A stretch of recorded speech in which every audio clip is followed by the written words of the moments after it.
M1KE, back with some more excitement on the mic from SharkRF.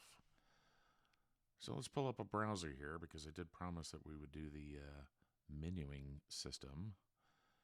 And let me log out and start all over again because I want you to see it from the beginning. So if you're trying to access your device via a web browser, you'll notice that it's got a very similar screen to the open spots. If you browse to m1ke.local and you've set a password, you will get a login screen as you see now. And after I type in my password, you'll come to the status page, which is the first initial page that you'll even see on an open spot, but in this case, the M1KE. One thing to note, though, is that if you're trying to browse the device by IP and you've set a password to it, it will send you into an endless loop. You'll think you're typing in the wrong password when you're not. So make sure if you change your host name that you browse the hostname.local and then type in your password. If you don't set a password to it, then you can browse it by IP or the host name itself. First thing I always do is come down here and make sure that the advanced mode is checked. That way I can see all the little things that are hiding and the adjustments that you could potentially mess with on the device. So on the status page, just like the open spot, you've got your window that'll show who's coming across the network, whether it be the announcements from the device itself or people that you're having QSOs with. It'll give you the basic information of what you're connected to. In this case, I'm connected to the YSF reflector, which is the monkey room 83624. Console gives you what the device is doing in the background as far as polling, information on the device as far as its battery status, hardware and firmware versions, and then of course you can bring your charts up to see if you got some packet issues going on.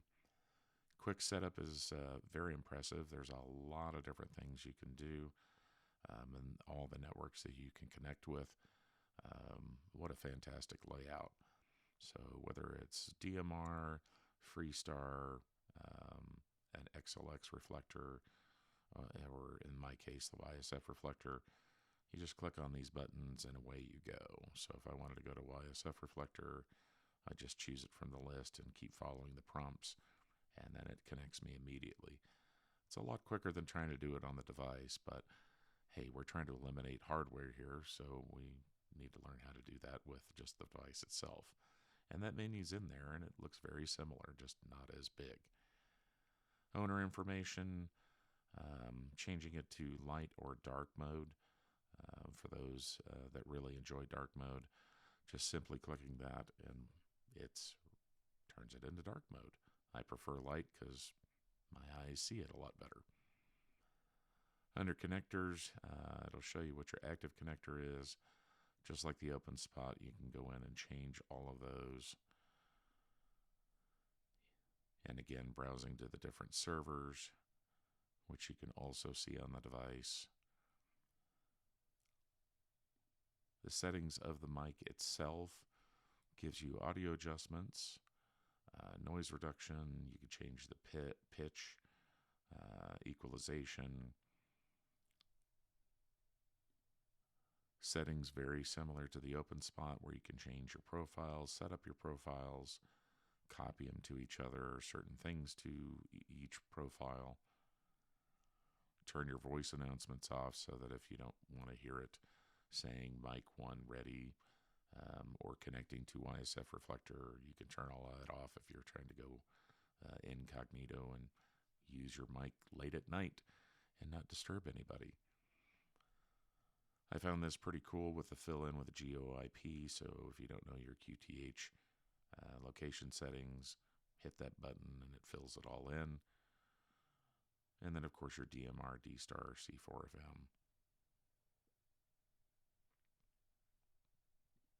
Network settings, again, very similar to the open spot. Shows you the strength of your signal, current configurations, traffic that's going across the network. Here's where you could set the password to the device. And this is not for boot up. This is just for web access.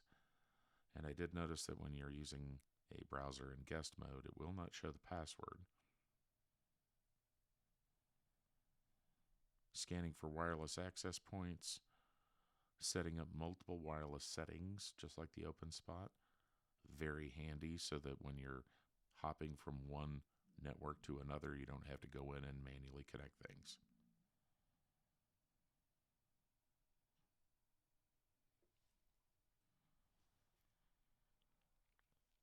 And then, of course, log out of the system.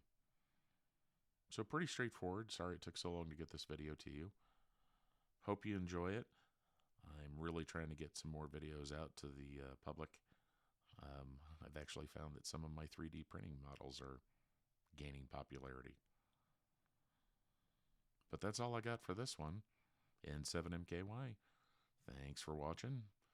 And if you haven't subscribed yet, please subscribe, like the video, and share it with your friends. N7MKY 73.